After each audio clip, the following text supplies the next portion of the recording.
E eu citei aqui na abertura do jornal, Clarissa, e a gente agora aqui reitera trazendo o seu olhar. A gente já viu um valor desse montante em emendas? E essa coisa de agora ter até data, ó, até tal data tu me pagas tanto, me pagas assim. O Executivo repassa para o Legislativo tanto. A gente já viu isso antes? Bom dia para você, Bom dia, Elisa. Clarice. Bom dia para todo mundo que está com a gente. O Eli Jonas lá em Brasília também, cuidando aí da repercussão toda dessa operação.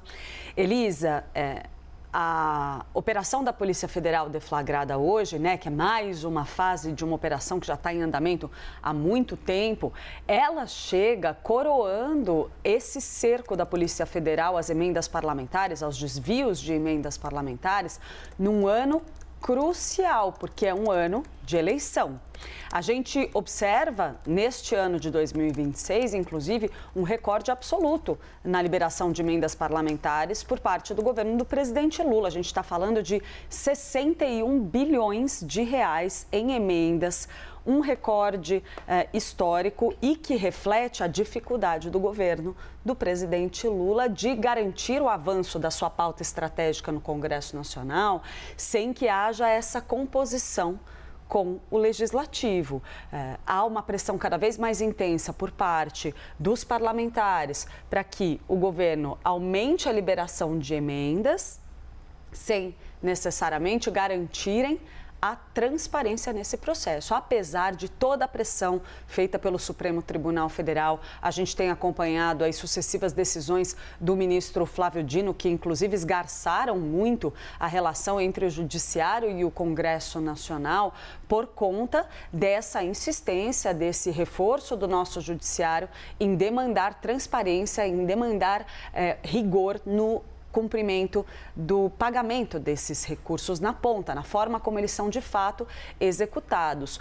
Um ponto que é muito importante que o Eli Jonas traz para a gente aqui nessa análise dele agora, logo antes de eu entrar no ar, Elisa, é a ideia de que este é o primeiro parlamentar a se tornar alvo direto dessa operação. Antes disso, a gente teve pessoas ligadas a parlamentares, aconteceu, por exemplo, com familiares citados de Elmar Nascimento, também mencionado nesta operação, mas o parlamentar em si não era alvo da investigação. Agora você tem um deputado federal que, de fato, parece implicado em um esquema de desvio de recursos de emendas parlamentares. Mas é muito importante a gente observar que isso é o que está na mira dessa operação específica.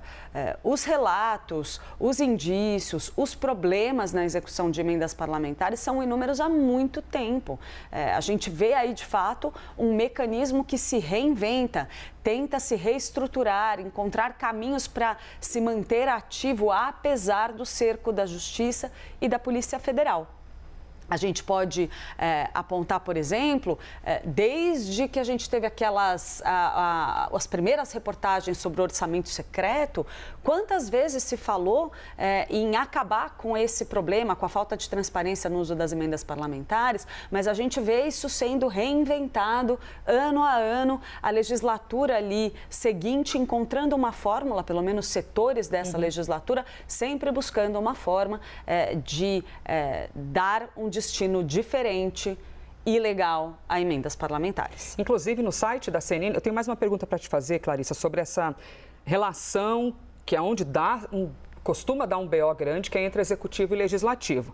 Mas aqui, ó, no site da CNN Brasil existe uma matéria dizendo quem é Félix Mendonça Júnior, alvo da operação da PF contra desvio de emendas parlamentares. A gente está falando, então, de um deputado, aliás, reiterando o que o Eli Jonas disse, operação autorizada pelo ministro Cássio Nunes Marques, cumpre 9 mandados de busca e apreensão e o Supremo, como Eli Jonas explicou, também determinou o bloqueio de 24 milhões de contas bancárias de pessoas físicas e jurídicas que estão sendo investigadas.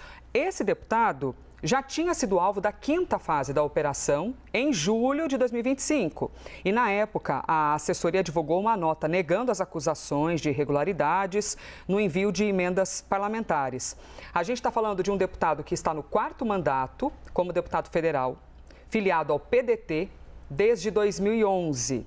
E aí, nesta matéria, tem também as secretarias, os grupos de trabalho e tudo aquilo que ele está envolvido. Lembrando que nós, CNN, tentamos contato com o gabinete de Mendonça Júnior e aguardamos aqui um retorno.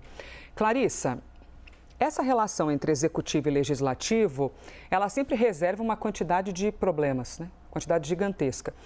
Hoje nós temos as emendas parlamentares que são publicizadas, elas são faladas.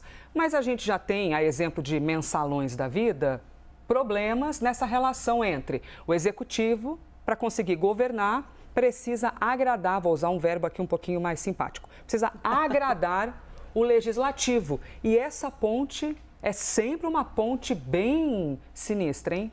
E quando a gente olha o histórico mais recente aí dos últimos governos, não estou falando só de governo do presidente Lula, vamos passar também pelo governo do ex-presidente Jair Bolsonaro e vamos passar também pelos governos de Dilma Rousseff, primeiros mandatos do atual presidente Lula, a gente vê que a forma de garantir a governabilidade, mesmo que por meios absolutamente escusos, vai sendo reinventada governo após governo. Lá atrás, a gente teve o primeiro mandato do presidente Lula, por exemplo, a gente teve o quê? Mensalão, como você mencionou.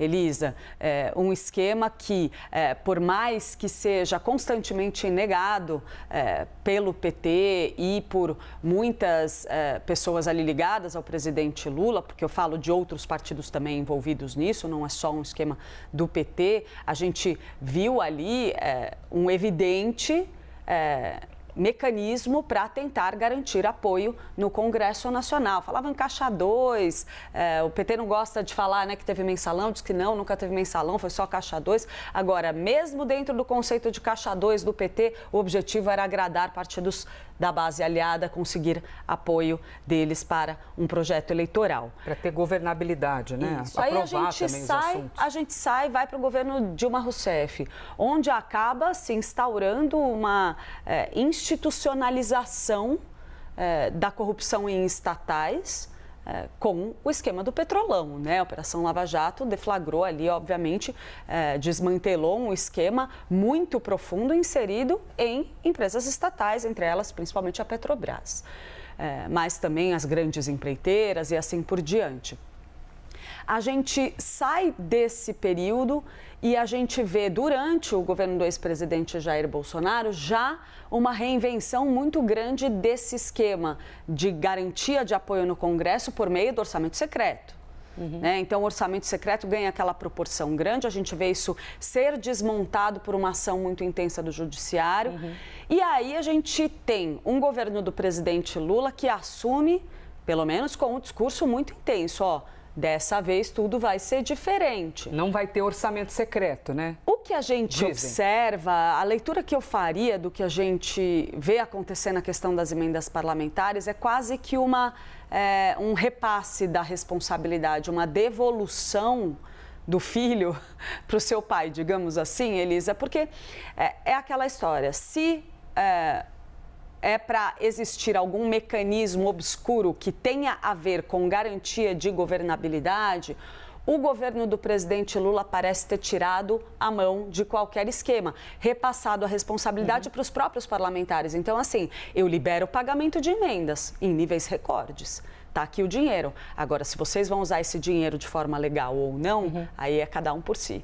Pelo menos é essa a sensação que fica para mim da forma como a gente vê esses mecanismos de falta de transparência se reinventarem. Muito bom a gente ouvir aqui a Clarissa Oliveira.